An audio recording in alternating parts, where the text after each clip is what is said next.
ازيكم يا شباب؟ معاكم مستر خالد ايهاب، مدرس الماس للمرحله الاعداديه والمرحله الثانويه بالنسبه لمدارس اللغات.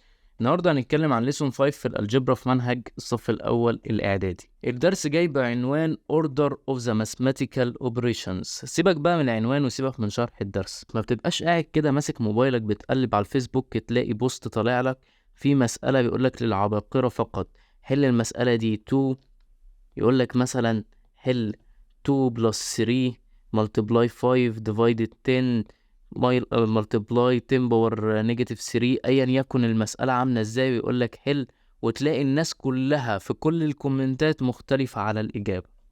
الدرس بتاعك النهاردة هيخليك واحد من العباقرة اللي بتقعد تحل الحاجات دي على الفيسبوك، هيخلي لك ان انت اللي بتعرف تحل مهما كان صغر سنك، والناس الكبيرة قاعدة بتحل المسألة غلط لان هي مش عارفة ايه، مش عارفة الاوردر اوف mathematical operations. يعني ايه الاوردر؟ يعني يا حبيبي انت لما تشوف بلس وتشوف تايمز وتشوف ديفايدد وتشوف براكت وتشوف باور، كل واحدة من دول ليها أولوية عن التانية، ليها دومينانس، ليها قوة قبل التانية. طب الموضوع بيتقسم عندنا على جزئين، جزء without parentheses وجزء with parentheses، يعني جزء فيه براكتات وجزء ما فيهوش براكتات. تعال اما نشوف أول جزء كده.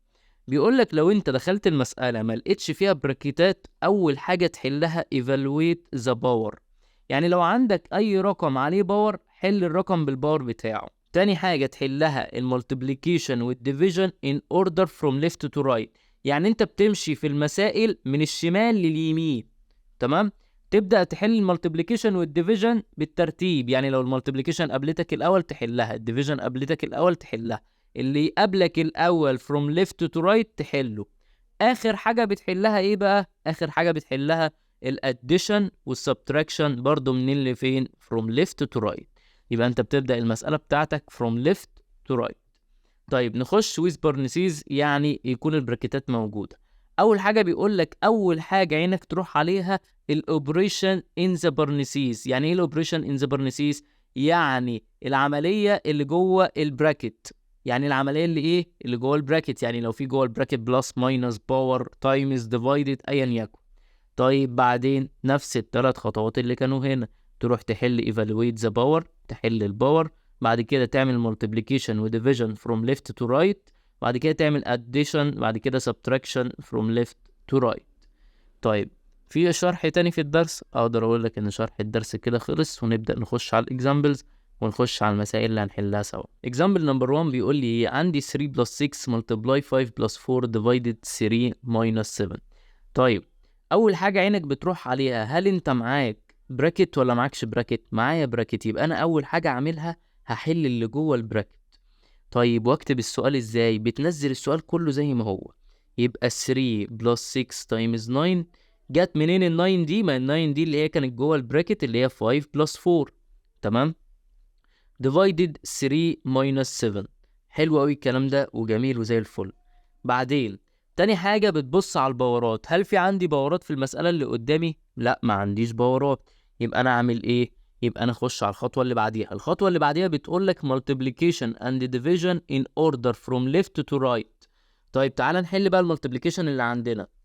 أنت عندك هنا 3 plus 6 times 9، يبقى أنت محتاج تحسب ال 6 times 9 دي تطلع لك ب 54 divided 3 minus 7.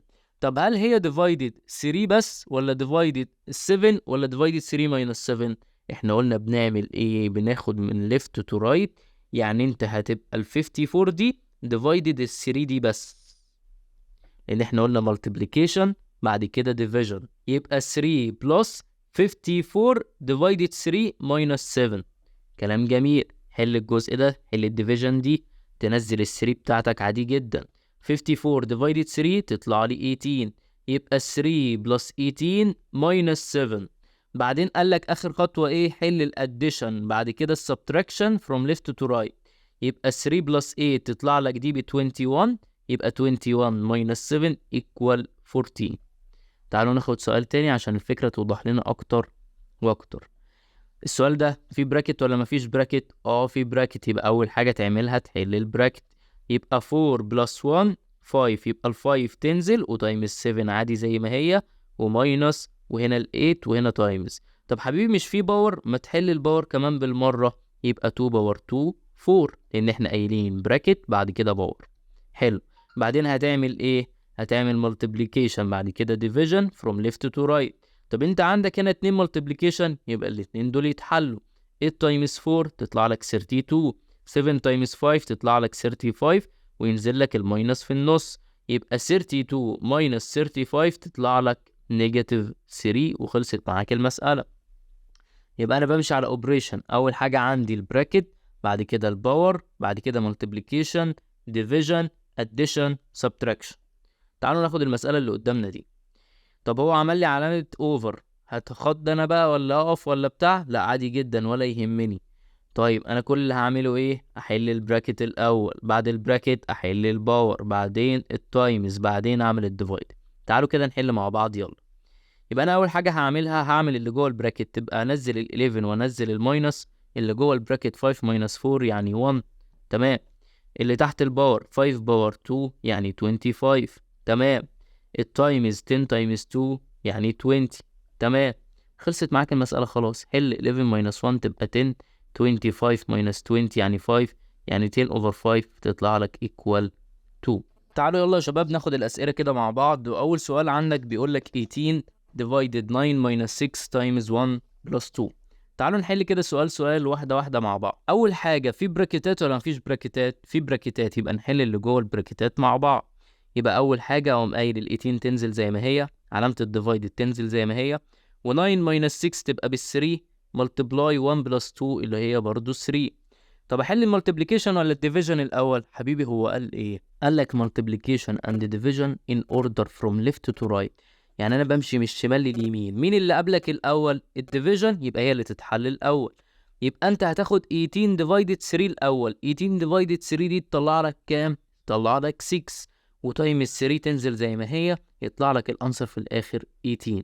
طب انت حليت الانسر بتاعتك 18، عايز تتاكد من نفسك انت حليت صح ولا غلط؟ خد السؤال زي ما هو، حطه على الكالكوليتر، الكالكوليتر هيطلعه لك صح. نخش على السؤال اللي بعديه. بيقول لك 30 minus 6 divided 6 times 30 divided 3. احنا قلنا اول حاجة بنحلها ايه؟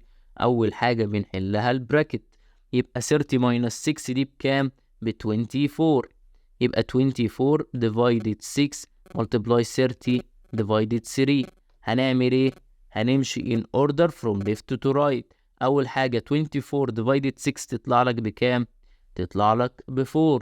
تمام. يبقى 4 multiply 30 divided 3. وبعدين 4 multiply 30 اللي هي بكام؟ اللي هي 120. يبقى 120 divided 3. 120 divided 3 دي اللي هي تطلع لك كام؟ تطلع لك 40. يبقى الانسر بتاعتك بكام؟ ب 40 في الاخر. طب انا عايز اتاكد انا حليت صح ولا غلط. خد السؤال زي ما هو، حطه على الكالكوليتر. نخش على سؤال اصعب شويه. اول حاجه قلنا بنعمل ايه؟ بنحل اللي جوه البراكت، بعد كده الباورات، بعد كده الملتيبليكيشن، بعد كده الديفيجن. تعال نحل اللي جوه البراكت. اللي جوه البراكت 3 minus 1 يعني 2، و2 باور 3 اللي هي 8. انت تحل بقى 2 باور 3 دي على الكالكوليتر، يعني ده يطلع لك 2 باور 3 بلس 7 times 3 over negative 1 minus 6 minus 2 times 15 over 6. طيب وبعدين فك ال 2 باور 3، ال 2 باور 3 تبقى 8، وبعدين اعمل بلس عادي جدا. حل بقى المالتيبليكيشن اللي فوق ده، 7 تايمز 3 يعني 21. طب وتحل اللي تحت، حل اللي تحت كمان. نيجاتيف 1 ماينس 6، نيجاتيف 1 ماينس 6 يطلع لك نيجاتيف 7. وبعدين هنا ماينس 2 تايمز 15 يعني 30، 30 ديفايدد 6. وبعدين نبدأ نعمل ايه؟ نحل الديفيجن ونحل الديفيجن. تمام. يبقى 8 بلس 21 اوفر نيجاتيف 7 تطلع لك نيجاتيف 3، ماينس 30 اوفر 6 تطلع لك 5. وبعدين تعمل ايه؟ سهله بقى، اعمل ماينس ده على بعض او بدماغك او بالكالكوليتر ايا يكن. 8 ماينس 3 تطلع لك 5، يبقى 5 ماينس 5، يبقى المساله دي كلها على بعض بزيرو. بص الشكل بتاعك كان عامل ازاي. اللي يخش الاول على الشكل ده يتخض وبتاع مش عارف ايه، لكن الموضوع لو انت مشيت بالخطوات هتلاقي ان الموضوع ماشي معاك سهل وسلس جدا. نخش على السؤال اللي بعديه. بيقول لك 3 باور 2 تايمز 6 ايا يكن بقى الشكل اللي قدامي، انا عندي خطه معينه بمشي عليها. اعمل الفراكشن زيه كده. حاضر. انت عايز 3 باور 2 يا عم الحاج. 3 باور 2 بكام؟ ب 9، يبقى 9 تايمز 6 ديفايدد 3. طب يا مستر انت ما كملتش ليه؟ ما في تحت براكت اهو، اكمله الاول. وهنا تحت يبقى 2 تايمز 1 بلس 3 بلس 1 اللي هي 4 باور 2. وبعدين اكمل. تعالى نحل فوق. تعالى كده نحل فوق. هنحل فوق لوحدها وتحت لوحدها. اللي فوق 9 تايمز 6، قلنا 9 تايمز 6 ب 54. 54 ديفايدد 3 لسه عاملينها من شويه. 54 ديفايدد 3 طلعت معايا بكام؟ طلعت معايا ب 18. تمام. وتحت 2 تايمز 1 يعني 2. 2 بلس 4 باور 2 اللي هي 16. وبعدين تعالى نكمل. يبقى اللي تحت اللي فوق ده 54 ديفايدد 3 اللي هي 18. وتحت 2 بلس 16 اللي هي 18. يبقى 18 اوفر 18 يطلع لك الانسر بتاعتك 1. يبقى هو خضك بشكل عامل ازاي؟ وفي الاخر طلعت الانسر بتاعته مره هنا بزيرو ومره هنا ب1. يبقى انت كنتش محتاج ان انت تستخدم كالكوليتر بقى. افرض عضلاتك بقى عليهم في البيت وروح قول لهم يلا تعالوا اما اوريكم المساله دي تتحل ازاي. نخش على سؤال رخم شويه. بيقول لك لو انت عندك x equal 18 minus 4 times 2 divided 2 plus 1 والy equal كذا كذا كذا، وهات لي في الاخر y over x. طيب الشاطر يقول لي يا مستر السؤال ده رخم ولا حاجه، احنا حلينا 1000 سؤال زيه. السؤال ده يا مستر بكل بساطه انا همسك اجيب الاكس دي لوحدها الاول بكام. تعالوا كده نجيب مع بعض الاكس بكام. 18 minus 4 times 2 divided 2 plus 1. نعمل ايه يا ولاد؟ ها نعمل ايه؟ نكتب مين الاول؟ اول حاجه اكتب المساله بتاعتك وبعدين شوف احنا هنعمل ايه. طب حبيبي مش احنا اساسا في هنا 4 times 2؟ مش احنا بنعمل multiplication بعدين division from order in order from left to right؟ طب تعالى يبقى ال 18 تنزل زي ما هي. وبعد ما ال 18 تنزل 4 times 2 دي تطلع لي ب 8. يبقى minus 8 divided 2 plus 1. يبقى انا هعمل 8 divided 2 الاول. يعني 8 divided 2 دي بكام؟ 8 divided 2 دي ب 4. يبقى 18 minus 4 plus 1. وبعدين خلاص بقت سهلة. 18 minus 4 يعني 14. 14 plus 1 يبقى كل ده equal 15. يبقى أنا جبت الإكس. تعالى نروح نجيب الواي بكام. يلا الواي بتاعتك بكام؟ الواي بتاعتك equal 8 plus 9 times 3 minus 4 باور 2 plus 11. هو يكتب زي ما هو عايز يكتب وأنا هحل عادي. أول حاجة نحلها مين؟ الباور. يبقى كل ده ينزل يبقى 8 plus 9 times 3 minus 16 plus 11. حلو. وبعدين اعمل ايه؟ اول حاجه بتعملها المالتيبليكيشن. يبقى ال 8 بلس تنزل 9 تايمز 3 بكام؟ ب 27 ماينس 16 تنزل زي ما هي بلس 11. بعدين بقى تقعد تعمل ايه؟ اقعد اعمل بلس وماينس بقى. 8 بلس 27 تطلع لك 35. يبقى 35 ماينس 16 بلس 11. شوف ده يطلع بكام؟ 35 ماينس 16 تطلع لك ب 19. 19 بلس 11 تطلع لك ب 30. طيب لو خدت بالك اصلا هتلاقي ان الدرس بتاعك كله كان معتمد على ايه؟ معتمد على التايم تيبل، جدول الضرب.